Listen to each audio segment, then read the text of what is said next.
Well, good morning, everybody. It's Barb Katie here. It's good to be with you today. Today's a significant day. It is March 4th. And I don't know where your journey is taking you as you march forth today, but I hope it's taking you to someplace fun and exciting that will bring a smile to your face. Um, this is National Nutrition Month as well. And I think it never hurts us to remember that it's good to eat as healthy as we possibly can every single day, just for the health of it. So with that said, what I'd like to discuss a little bit this morning is part of our series of keeping a positive frame of mind as we go about our journey to the best, living the best life we possibly can. And this is number 4 in a series of 7 steps that we can take to try to make sure that we are living the very best life in the most positive way we possibly can. And what I'd like to talk a little bit about today, if you look at the little graphic on the screen, is bouncing back from things that happen. It's, I guess, maybe a good word for that is how resilient are we? How adaptable and flexible are we? What's your ability to bounce back from adversity and cope with life's challenges? And we all have challenges. We all run into adversity. It's just part of living. This involves developing problem-solving skills, the abilities, and a strong support network as well. A person that's resilient is someone who has strong coping skills and is able to marshal their available resources to ask for help when they need it and find ways to manage the situation, whatever it is that they're facing. And we know people like that, that no matter what life seems to throw at them, they seem to be able to handle it, to sort of go with the flow, to find the pathway, to bounce back from whatever it is.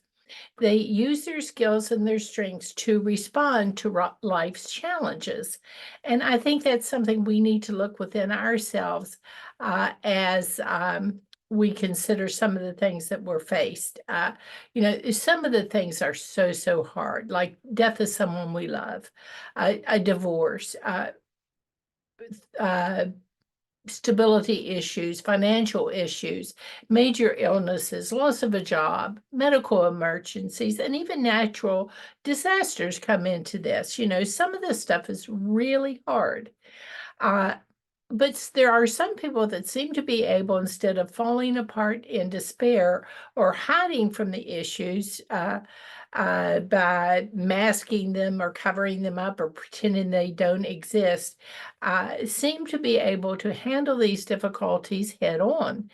People with resilience do not experience any less distress or grief or anxiety than the rest of the people.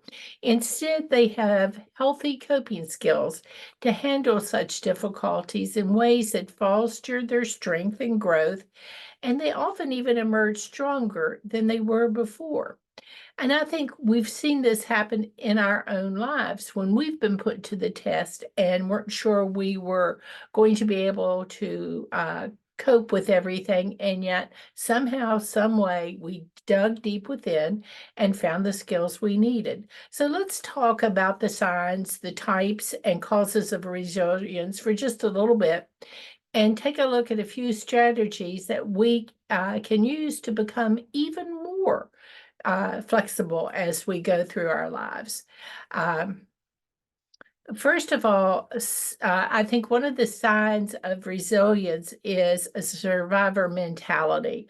Uh, do you look at yourself as a survivor? Do you say, well, we're going to find a way to get through this, even though it's difficult? We're going to keep going until we make it through to the other side.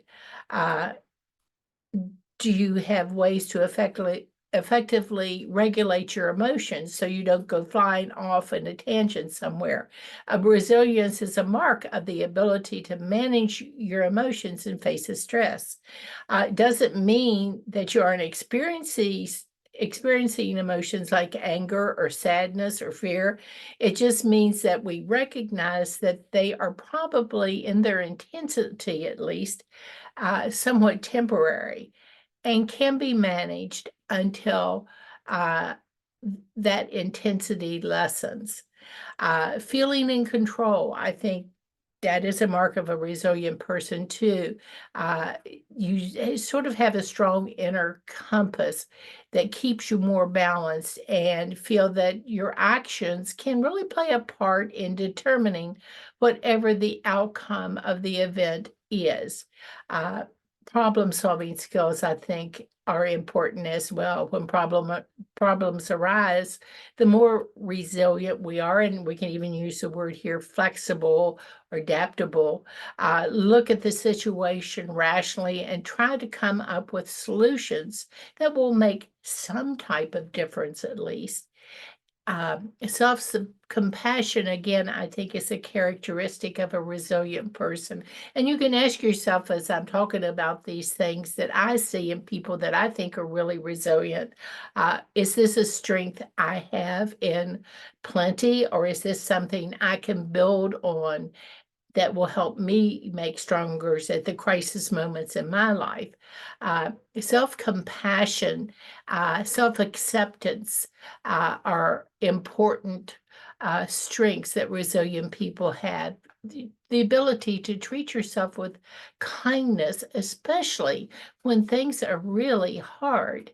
You, it would be great if we all had that great big superhero crest on our chests, that we knew that we were capable of doing anything and everything, but we all don't all have that symbol of the superhero.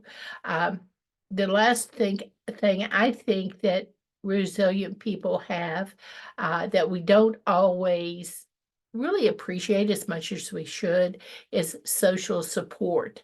Having a solid network of supportive people is another sign of resilience. You know, you don't have to always go it alone, and that there are people who are willing not only to support you, but all you need to do is reach out and let them know that you need some help in this particular crisis that you find yourself in, or even situation if it hasn't gone, and I hope it hasn't, to crisis level.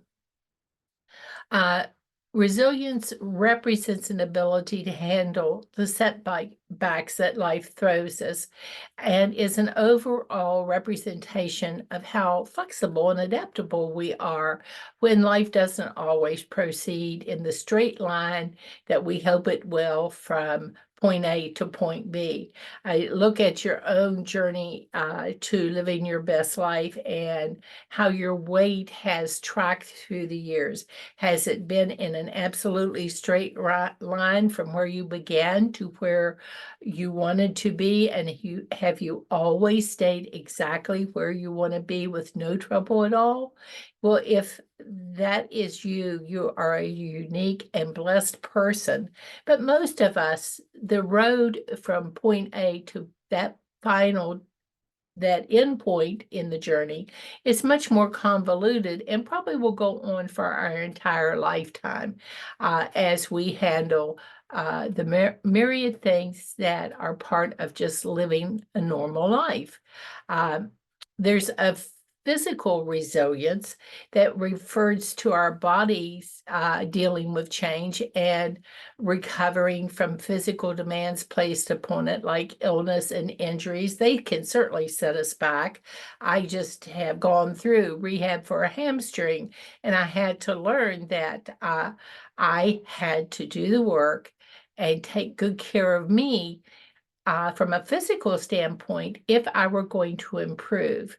To a certain extent, I had to make sure that my healthy lifestyle choices were the best they could be to help me deal with this injury that I needed to deal with.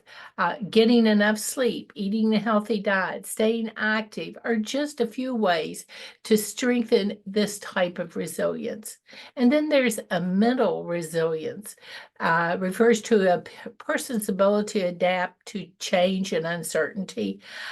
People who possess this type of resilience are usually the ones that are flexible and calm in a time of crisis.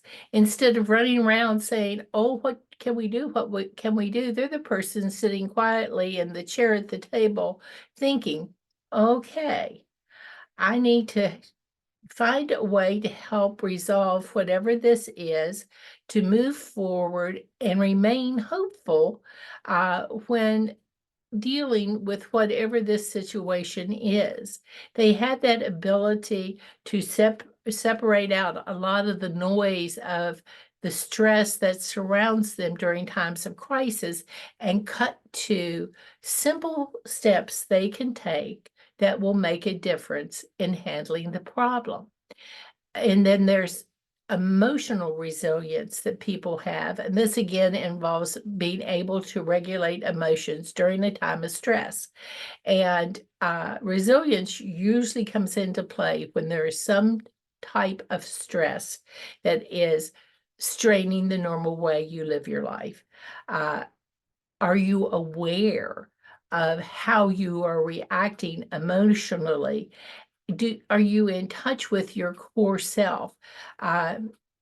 If so, then you're probably going to be able to calm your mind a little bit more quickly and manage your emotions when dealing with negative experiences, because you can draw on that emotional strength within yourself. You may even say that you're basically pretty much all the time an optimistic type of person, even when times are tough. And that you understand that whatever the adversity or the difficult situation is, it's not going to last forever. It will, in some point in time, lessen intensity, resolve itself, or evaporate. Social resilience is another type of resilience that we tend to manifest in times of great need. We may have to call upon the community, and it involves the ability of groups of people to work through difficult situations. It involves being connected with others and working together to solve whatever the problem is that affects not just you as a person, but perhaps the whole group as well. This is a really important strength to be able to call upon. Coming together in times of disaster is probably where you see it most clearly and most immediately.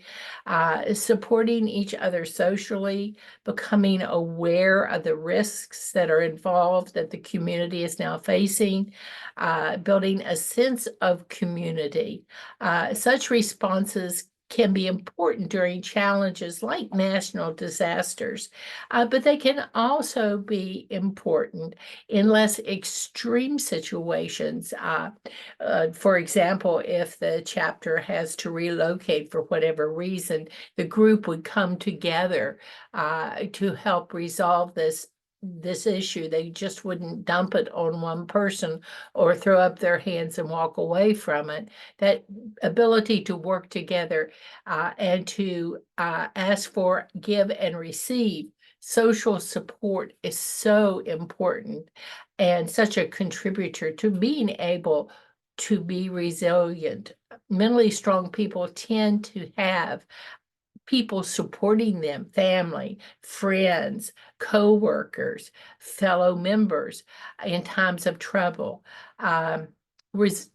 Look for characteristics like being able to talk through something, being a good communicator, having, again, that internal core value, having high emotional intelligence and being able to manage your emotions effectively, holding positive views for the group's abilities, possessing the capacity to make a realistic plan and then stick to it and follow it through, and viewing themselves and the group as fighters rather than victims of circumstance.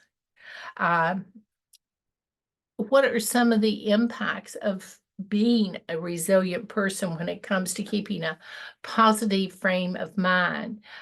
Well, resilience is sort of like a mental reservoir of strength that we call upon in times of need to carry us through without falling apart. And that's such an important uh, tool to have in our toolbox.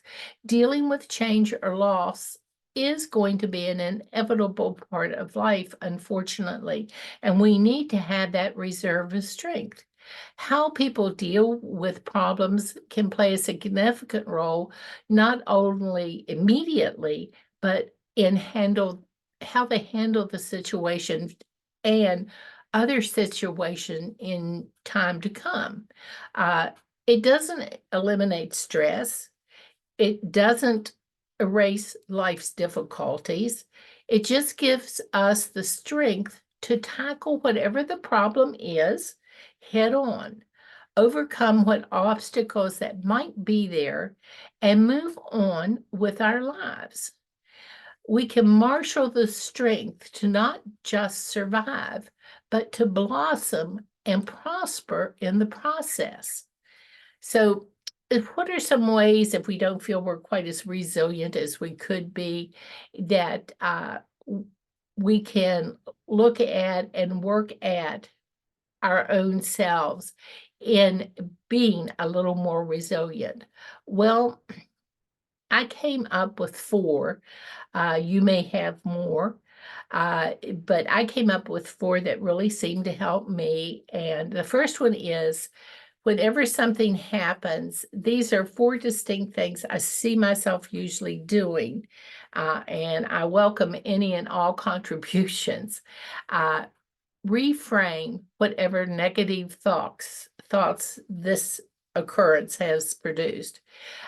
Be able to look at the situation, whatever it is, realistically, and put it in a way that doesn't center on blame or brooding over what cannot be changed. It's not really helpful to be pointing fingers or bemoaning the fact that this is what has happened. Instead of viewing it as some type of insurmountable difficulty, I try to reframe my thoughts to look for small ways to tackle the problem and make a few changes that will help at least a little bit. Focusing on positive things you can do is a great way to get out of a negative mindset, and we do tend to want to fall into that negative mindset of doom and gloom. The next thing I've always found works for me, and it's something that I think all of us have learned, is to seek support. Talking about life's difficulties sure doesn't make them go away, but sharing with a supportive friend or a loved one or someone who has been there and done that and is in your corner certainly can help. Discussing things with others can also help us gain insight on the challenges that we're facing and even come up with new ideas for managing them. If somebody has, as they say, been there, done that, got the t-shirt, they just may have wisdom that they could share with you that would help you in a similar time of need. Focus on what is within your control. Boy, for me, that's a biggie. Uh, Instead of wishing there were some way to go back in time or change things, it can be helpful to really focus on what I can directly impact. What's the step I can take now, myself, that can make some type of a small difference? Even when the situation seems really dire, taking a realistic step can help improve it at least a little bit. Know how No matter how small that step is, it can improve my sense of control and ultimately my ability to bounce back from whatever is going on that is causing a high level of stress in my life, which brings me to managing that stress, building healthy habits that are effective ways to increase overall resilience and ability to I guess not eliminate, but at least put into perspective the stress so that it's at a manageable level. There are certain things that we've all heard forever about managing stress, and it's the way we should live our life every day, and more important when we reach a crisis point of some kind. And these are basic healthy habits. It's like taking care of your overall health, getting enough sleep, staying active, as well as taking then specific actions when the stress is really high.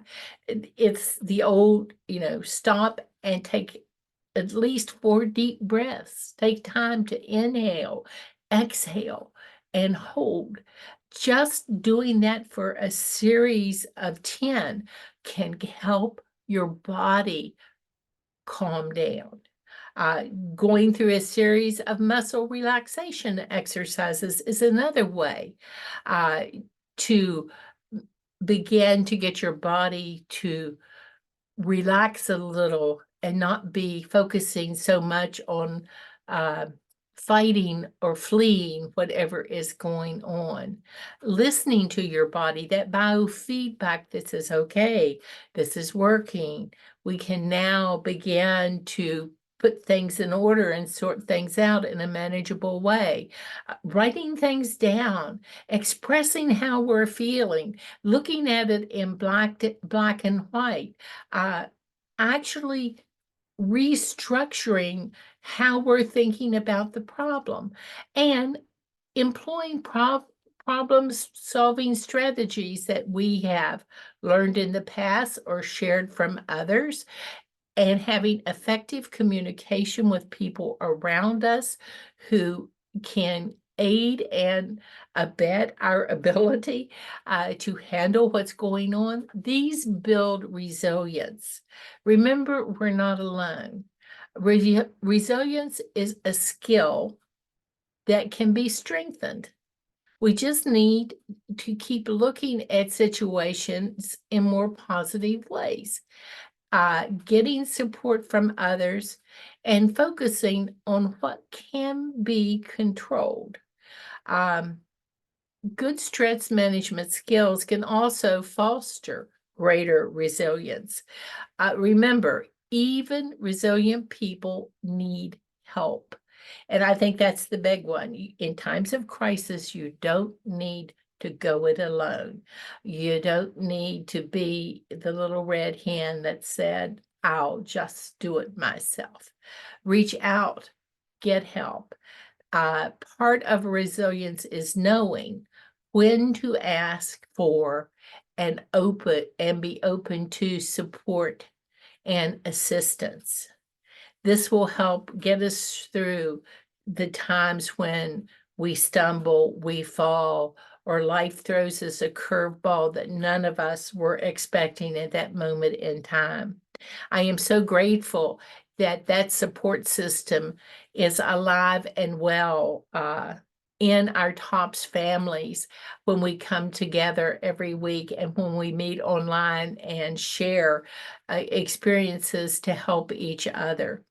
I'm going to go out there and I think I'll try bouncing on my neighbor's trampoline today to see just how resilient I am.